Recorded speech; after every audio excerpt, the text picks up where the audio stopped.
ہم وہی کاٹ رہے ہیں جو کہ ہم نے خود بویا ہے. اور ایسے وقت میں کہ افغان طالبان بھی اب ہماری بات نہیں مان رہے اور ہم نے ہزاروں ٹی ٹی پی کے فائٹرز کو اندر لے آئے ہیں اور وہ کہتے ہیں کہ جی ان کے پاس جدید اسلحہ ہے. کل کیا ہونے والا ہے کسی کو کچھ نہیں پتا، اور جب کسی کو کچھ نہیں پتا ہوتا اسی کو انسرٹنٹی کی صورتحال کہتے ہیں. آپ کا سوال ہے کہ کیا ہمیں دھکیلا جا رہا ہے جنگ کی طرف؟ نہیں، دھکیلا نہیں جا رہا، ہم جنگ کے اندر ہیں. دہشت گردی ہے یہ، دہشت گردی میں ہمیں دھکیلا نہیں جا رہا، ہم جنگ کے اندر انٹر ہو چکے ہیں، ہم جنگ میں ہیں. We are in a state of war. اگر کسی کو یہ چیز سمجھ نہیں آتی تو اس کو سمجھ لینا چاہیے. We are in a state of war. اس کا مطلب کیا ہے؟ اس کا مطلب یہ ہے کہ جو اندر خانے جنگ چھیڑی ہوئی ہے اس کو بند کرو اور اپنی نظریں باہر کی طرف لگاؤ جہاں سے حملے ہو رہے ہیں. ابھی بہت عرصہ 15 سال مجھے بھی ہو گیا آپ لوگوں کے ساتھ بیٹھ کے ٹیلی ویژن کے اوپر اپنے تبصرے دیتے ہوئے. ہم نے بہت نوحے پڑھے اور ساتھ ہی ساتھ ہم نے بہت ساری شہادتوں کا تحفہ اس قوم کو دیا. ہم شہادت کی بات کرتے ہیں جب کوئی روزانہ کی بات ہے، 2-1 پولیس والے، کوئی ہمارے افواج کے لوگ کہیں بارڈر پہ کہیں کدھر. آج پھر شہید کا تحفہ دیا گیا اس دھرتی کو جس کو خون کی ضرورت ہے. کتنی شہادتوں کا خون دو گے؟ ڈالر مہنگا ہو گیا ہے، پیٹرول مہنگا ہو گیا ہے، مطلب پاکستان کی عوام کے پاس کھانے کے لیے روٹی نہیں ہے، کھانا پکانے کے لیے گیس نہیں ہے، کہیں آنے جانے کے لیے پیٹرول ڈلوانے کی سخت نہیں ہے. اور ایسے میں اب دہشت گردی بھی آ گئی. وہ دہشت گردی جس سے ہمیں تو پتا تھا کہ بھئی ہم نے تو بہت سے آپریشنز کر کے ان سے کسی نہ کسی طرح اپنی جان چھڑائی، یہ سب دوبارہ کیسے ہو گیا؟ فی الحال جواب نہیں ہے، جواب کی تلاش سب کو ہے. خواجہ آصف یہ کہہ رہے ہیں کہ افغانستان کو پیغام دیتے ہوئے کہ ہماری زمین کو اپنی زمین کو ہماری زمین کے خلاف استعمال نہ کریں. مگر رانا ثناء اللہ یہ کہہ رہے ہیں کہ اگر ٹی ٹی پی سے قبول کرتی ہے، فی الحال وہ کہتے ہیں کہ وہ نہیں جانتے، اگر ٹی ٹی پی قبول کرتی ہے تو پھر یہ پاکستان سے نہیں افغانستان سے ہوا ہے. حسن نثار صاحب، ہماری ڈائریکشن درست رہی، ہم 14 کے بعد ایک فیصلہ کر چکے تھے، 17 سے 20 تک ہم نے کافی سکون دیکھا اس معاملے میں، مگر 21 آنورڈز افغانستان سے امریکہ کا جانا اور گزشتہ سال میں وہ سیز فائر جو ہوا اور پھر ختم ہو گیا، ہم ایک بار پھر واپس وہاں جا رہے ہیں ایسا دکھ رہا ہے. دیکھیں عائشہ، آپ نے ایک لفظ استعمال کیا ہے کہ دوبارہ دہشت گردی کی جانب دھکیلا جا رہا ہے. نہیں، دہشت گرد آپ میں دھکیلے گئے ہیں، آپ نہیں. آپ کو کس نے دھکیلنا تھا اس کی وجوہات اور میں اس طرف آتا ہوں. یہ دوبارہ اب قابل اعتراض ہے چونکہ یہ سلسلہ کبھی بند ہی نہیں ہوا. یہ پیکس اینڈ ویلیز جیسا معاملہ ہے، چڑھائیوں اور اترائیوں جیسا اس طرح کی جنگوں میں ہوتا ہے. میرے نزدیک یہ کبھی ختم ہوا نہیں تھا، اس لیے میں اس کے لیے دوبارہ کا لفظ استعمال نہیں مناسب سمجھتا کرنا.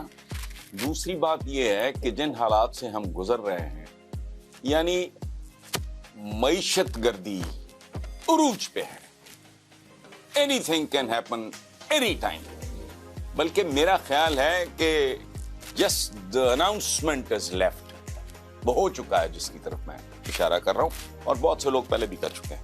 اچھا، ان حالات میں ایک اور قابل ذکر بات ہے، ہم اس کے لیے دہشت گردی کی اصطلاح استعمال کرتے ہیں. دہشت گرد اپنے ان اعمال کے لیے کیا لفظ استعمال کرتے ہیں؟ یہ اس طرح ہوتا نہیں ہے.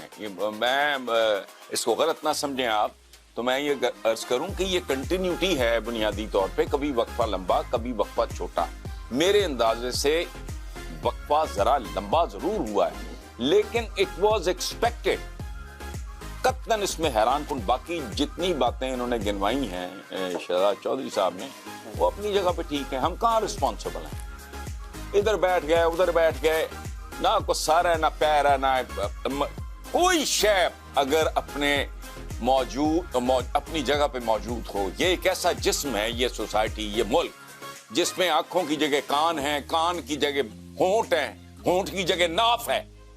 تو کوئی چیز اپنی جگہ پہ نہیں ہے، اور وہ بات اس پہ غور کریں کہ جسے ہم دہشت گردی کہتے ہیں اسے وہ کیا کہتے ہیں. اگر ان کے لیے یہ کچھ سیکرٹ بات ہے، کچھ جہاد ہے، تو اس میں تو یہ سب چلتا ہے. رابرٹ بروس مکڑی گر کے دیکھ کے پھر وہ دوبارہ اٹھ کے کھڑا ہو جاتا ہے. محمود غزنوی کے 17 حملے ہیں، وہ 17 حملے نہیں ہیں، وہ ایک ہی حملہ ہے جس میں 16 وقفے تھے. سو میرے نزدیک تو یہ ختم نہ کبھی ہوا ہے، اور اگر ہمارا یہی حال رہا تو پھر شاید اس کی نوبت ہی نہ رہے۔ میں نے کہا نا 75 سال میں آپ کو پتہ ہی کک نہیں۔ فال آف ڈھاکہ کے بعد آپ کو لگا کہ کپڑے اتر گئے، ایٹم بم بناؤ، بنا لیا۔ ابھی سارا کہہ رہے تھے ایٹمی طاقت، ایٹمی طاقت اٹ از اے ڈیٹرنٹ، کرو خزانہ یوز۔ ایٹم بم اس کا ایک مطلب ہے، بس یہ ایک سمبولک سی بات ہے۔ کیسے ممکن ہوتا ہے کہ افغانستان سے کوئی دہشت گرد کسی کے ساتھ مل کے بیٹھ کے ایک فینس بارڈر کے ساتھ، اس میں گیپس بہت زیادہ ہے، کوئی شک نہیں ہے، اس کے اندر یہ بھی مجبوریاں ہیں کہ ایزمنٹ آف فیسیلیٹیشن ہم نے دی ہوئی ہے، ایزمنٹ رائٹس ہیں ان کے پاس کہ جو آنا چاہے آ جائے، یہاں پہ نوکری کرے واپس چل جائے۔ نوکری واپس کر کے نہ جائے تو کسی کو پتہ نہیں چلتا کہ نوکری پہ آیا تھا صبح لیکن 2 دن ہو گیا نہیں واپس کیا۔ یہ پرابلمز ہیں ہمارے، جب وہ جاتا کدھر ہے، کون اس کو تیار کرتا ہے، وہ کس طریقے سے پولیس لائن میں چلا جاتا ہے، وہ کس طریقے سے پشاور انٹر کر جاتا ہے۔ تو یہ چیزیں ہیں، اس کا مطلب ہے ایس او پیز کے بہت بڑے بڑے گیپس ہیں۔ ہو از دی اتھارٹی، کون لک آفٹر کرتا ہے کہ ایس او پیز کے یہ جو گیپس ہیں یہ نہ ہوں۔ اس وجہ سے فیلئر ہوتے ہیں، اس فیلئر کی وجہ سے نقصان اٹھانا پڑتا ہے، ہزیمت اٹھانی پڑتی ہے، پاکستان کا برا نام نکلتا ہے۔ جتنی مرضی شہادتیں دیتے رہو، جتنے مرضی تم اپنے باقی کام کرتے رہو، جب تک یہ نہیں کرو گے جو تمہارا اپنا کام ہے، اور یہ اندر خانے فواد چودھری کو چھوڑ دو اور باقیوں کو چھوڑ دو۔ Focus where the work is, starting from Rana Sanaullah down to anybody else. It is their job. باہر دیکھیں، نہیں تو یہی کچھ خدا نہ خاصا۔ اور یہ تحفے اب نہیں رہے، یہ نقصانات ہیں، یہ یاد رکھیے۔ یہ تحفہ کہنا بند کر دیں آپ شہادتوں کو۔ 2014 سے ایک مثلث ہے، ایک ایول ٹرائنگل ہے جس کا شکار ہے۔ ایک ہے سب سے بڑھ کر سیاسی عدم استحکام، دوسرا ہے غلط معاشی پالیسیوں کی وجہ سے مسلسل معاشی بدحالی، اور تیسرا ہے دہشت گردی۔ دہشت گردی کا آج کا جو واقعہ ہے، اس سے پہلے آپ نے خود ہی بتایا کہ 24 دسمبر 2014 کو پشاور کے 16 دسمبر 2014 کے واقعے کے بعد تمام سیاسی جماعتوں نے سر جوڑ کر بیٹھے تھے۔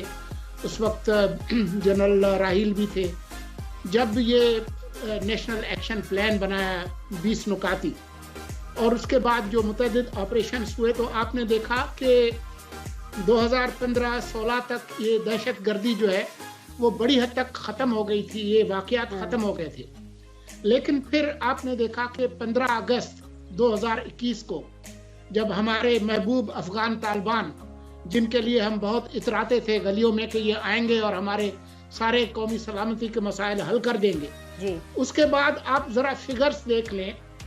جو ساؤتھ ایشیا ٹیررزم پورٹل ہے، اس کی فگرز یہ ہیں کہ 2020 میں جو واقعات تھے وہ 193 تھے دہشت گردی کے پاکستان میں۔ اس کے نتیجے میں 169 سویلین جو ہے وہ جاں بحق ہوئے، اور 178 جو ہے وہ ہمارے سیکیورٹی کے پرسنل جاں بحق ہوئے۔ آئے اگلے سال 2021 جس میں افغان طالبان نے ٹیک اوور کیا، آپ کے جو واقعات تھے وہ 267 سے 214 لوگ جو ہے وہ سویلین جاں بحق ہوئے، اور سیکیورٹی پرسنل اس سے بھی زیادہ 226۔ اور فاسٹ فارورڈ کر کے پچھلے سال پہ چلے جائیں 2022 پہ، واقعات بڑھ گئے 361، سویلین جو شہید ہوئے 229، اور جو ہمارے سیکیورٹی پرسنل 374۔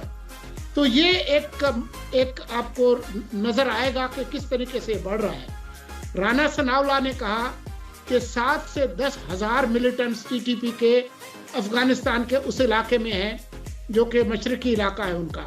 نیکٹا کی رپورٹ پڑھ لیں کہ کس طریقے سے پچھلے جو 4-5 سال ہیں جب پی ٹی آئی حکمران تھی، اس کے نتیجے میں کاؤنٹر ٹیررزم ڈپارٹمنٹ کمزور ہوا، اور پھر ہمارے جو پچھلی حکومت تھی انہوں نے کس طریقے سے ایک نام نہاد مذاکرات کیے، جس میں افغان طالبان ایک طرح سے ثالث کا کردار بھی نہیں ادا کر رہے تھے، وہ سہولت کاری کر رہے تھے دوحہ معاہدے کی طرح سے۔ اور اس کے نتیجے میں آپ دیکھیں کہ ہزاروں ٹی ٹی پی کے لوگوں کو لایا گیا، یہاں تک کہ جو سوات کے جو 2 قصائی مشہور تھے، محمود خان اور مسلم خان، ان کو چھوڑا گیا، ان کو پارڈن ملا۔ اب آپ یہ ذرا پوچھ کے بتائیں کہ کس کی ایڈوائس پہ عارف الوی صاحب نے ان کو پارڈن